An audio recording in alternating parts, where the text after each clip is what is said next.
The presentation is structured slightly different to how the paper had been structured in consideration of time. Okay. So to give you a brief context to the paper and the legislation status in India for libraries.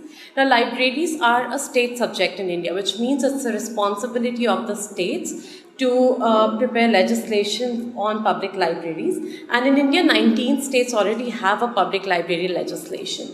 Of these, 7 states have provision for a library cess.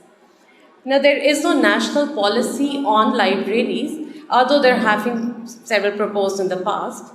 And even today, the access to public libraries and the public library services lags severely, and there have been several reasons identified through research, which even include outdated legislations and lack of political consensus and goodwill. So there is a good reason to look at the legislations in India today.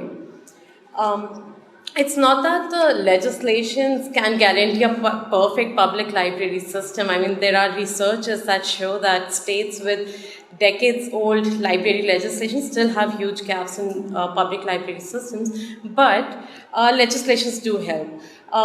They assure a continuance and the presence of the public library system within the government structure.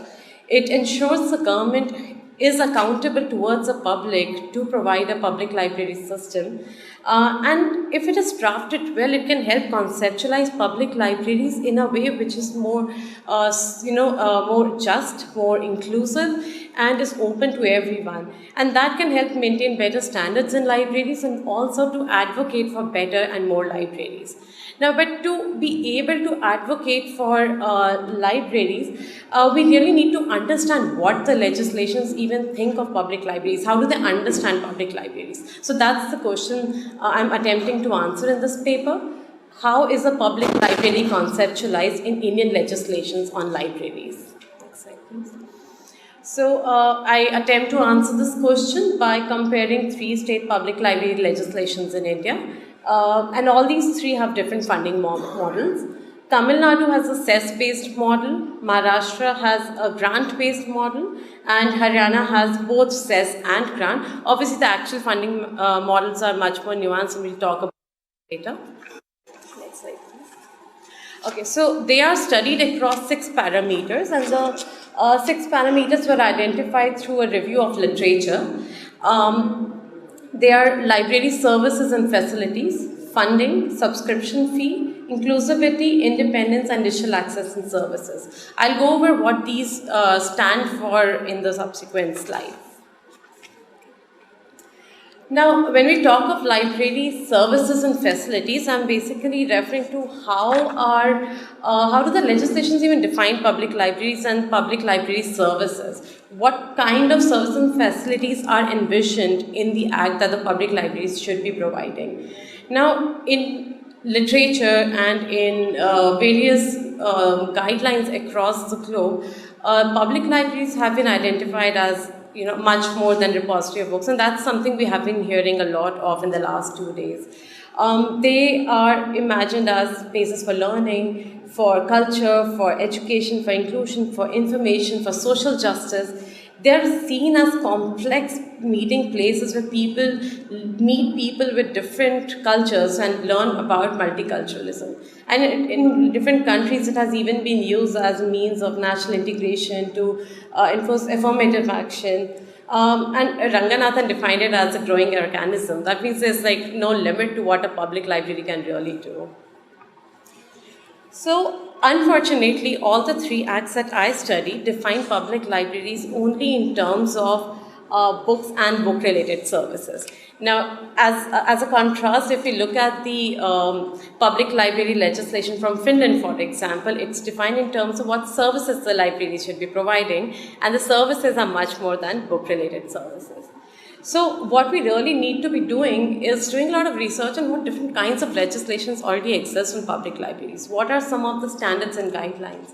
And really redefine public libraries and library services, and maybe even set up some standards and guidelines for them. It's also really essential that library related decision making be decentralized, because libraries are serving locally. It's mostly the people living in the neighborhood that are visiting a library, and the librarian is best suited to understand what the members visiting the library need, or the members who are unable to visit library need to be able to come to the library. So what kind of services to provide? Next slide, please. Now, funding is basically referring to if the funding model is based on public funding or private funding, and research mostly recognizes that private funding is kind of dangerous for public library system, because public libraries stand to lose their independence, because as this research recognizes that private money always comes in form of some payment in return. And even all the government committees in the past have recognized that public libraries, by their very definition, are libraries that are funded by the government. Now, the good thing is that all the acts, all the three acts, define, they prescribe a publicly funded library system. Previous slide. They define a publicly funded library system, but there are certain nuances to it that we need to understand.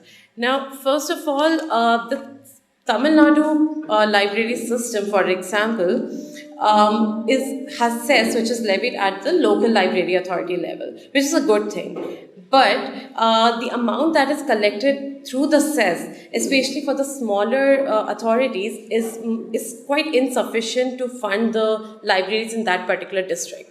Now, it was supported by adding to the legislation a new clause of a general fund, to which all the local library authorities contribute based on how much they can contribute.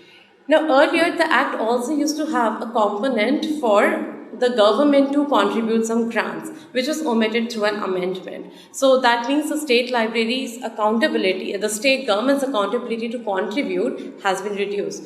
Though the government has provided money in the budget. So, for example, in the previous year's budget, approximately 150 crores were spent on public libraries in Tamil Nadu. But considering the total number of libraries there, the average amount that each library received from the government was 3 point something lakh rupees. Now, that's obviously not sufficient to run a library for an entire year. Now, similarly in Maharashtra, which is grant only, and there is no cess there, the minimum amount that the law requires the government to spend is 25 lakhs. 25 lakhs for an entire state is obviously not sufficient. They spent 150 crores in 1 year, and they have about 12,000 libraries. So that's a little over 1 lakh rupees for one library in an entire year. That's not even going to fund the salary of the staff. So what about books, or what about the services? What about the technology that we need in those libraries? Haryana has both cess and grant, which is pretty good, and they have library funds at all three levels, unlike Maharashtra, which only has library funds at the state level. So every library at the village level is also dependent on transfers from the state fund.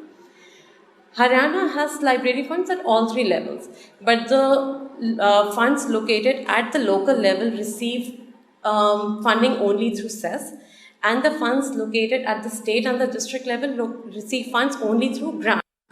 But the rate and the amount of grant and cess, neither of them has been prescribed in the law. So that's left with the discretion of the government. Now, what really is needed is, like Haryana, we need both library cess and government grants in the legislation, but the rates need to be prescribed with the flexibility to increase them based on legislation. So, for example, both Tamil Nadu, Goa, they have raised the rate of cess over the years multiple times. Also, prescribing the amount of grant that the government is required to spend. For example, Goa has a requirement that 1% of education budget goes to the public library system. Similarly, some other states have also prescribed. There are often problems about the cess being collected by the local municipality, which is not always completely transferred to the library authorities, which actually goes to the libraries is usually not even the total amount collected. So clear mechanisms need to be prescribed in the legislation, or alternatively, if there are mechanisms for the authority themselves to collect the fund, then that should be taken into consideration. Next slide, please.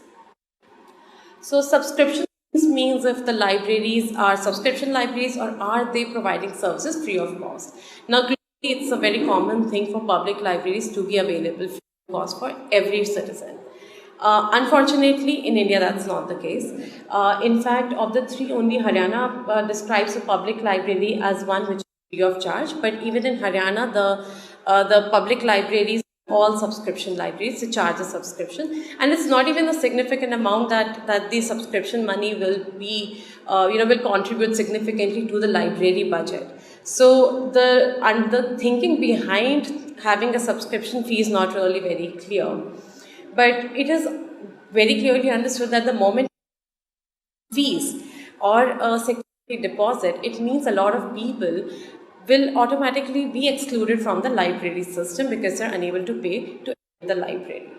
So the legislations need to define public libraries as free with no subscription fee, but also have a clear section within the legislation to state that no public library shall charge any kind of fee, any kind of subscription or any kind of security deposit to any member. And the reasons for this, the reasons of justice and inclusion should be clearly defined in a policy for public libraries. So the reason behind why we need free libraries is also clear for everyone. Next slide, please. Inclusivity refers to if the spaces have been designed to serve the purpose of social justice, which has been identified as a very important purpose of public libraries and something we have been discussing all day. Now, do our public library legislations take into consideration the fact that people of many castes, of many entities, of many religions have been historically excluded from places like libraries, any sort of educational and intellectual spaces? Now, unfortunately, that's not the case in our legislations, which mostly define public libraries as spaces which are meant for people who already know how to read or are students or are coming to prepare for competitive exams. So there are no facilities for people who don't know to read yet or who have print abilities. So the legislations need to very clearly state that public libraries are meant to serve people of all identities, and people of all identities are welcome in all public libraries. There should be very strict anti-discriminatory policies for libraries, and the librarians should be trained on that. There should be an active outreach and support for community members, and that should be the function or that should be part of the job description of a librarian, to design programs that will serve the needs of the members. And there should be a library curriculum framework, not a curriculum for the librarians, but a curriculum for the members who are coming in. And by that I don't mean classrooms. What I mean is an understanding of what kind of programs and with what kind of pedagogy and with what kind of philosophy are the programs being delivered. Now, do libraries function independently, and are the legislations designed to have independent libraries? Are they free to take decisions on their own? Well, that's not mostly the case in the case of our legislations. So Tamil Nadu is relatively decentralized with more power vested in the local library authorities, but that's not the case in Haryana and Maharashtra. For example, in both these states, the book selection committee is only at the state level. So any library, if they want to have new books, it has to be first approved by the state authorities. And even in Tamil Nadu, there's a very strict prescription of what kind of books can be kept in the library. So obviously there should be decentralized decision making. Book selection should happen at the local level. Next slide, please. And digital access and service is something we have talked about a lot today and before in the earlier 2 days too. It's important that libraries should be able to provide free Wi-Fi and free digital services. That's again the norm globally, because if you're not providing free digital services and Wi-Fi, which is for most people the only source of accessing information on the internet, then then many people stand to lose access to information. Next slide, please. I'll just quickly wrap All these legislations were made many years ago, so no provision for digitization, and that needs to be reviewed. So, in conclusion, yes, there are some positives, but largely the library legislations describe public libraries in a way that do not serve the purpose of social justice and inclusion, and definitely serve only certain people. So, what we need is to revise our public library legislations. Tamil Nadu is already doing that with a lens of community, social justice, inclusion, and independence. Thank you.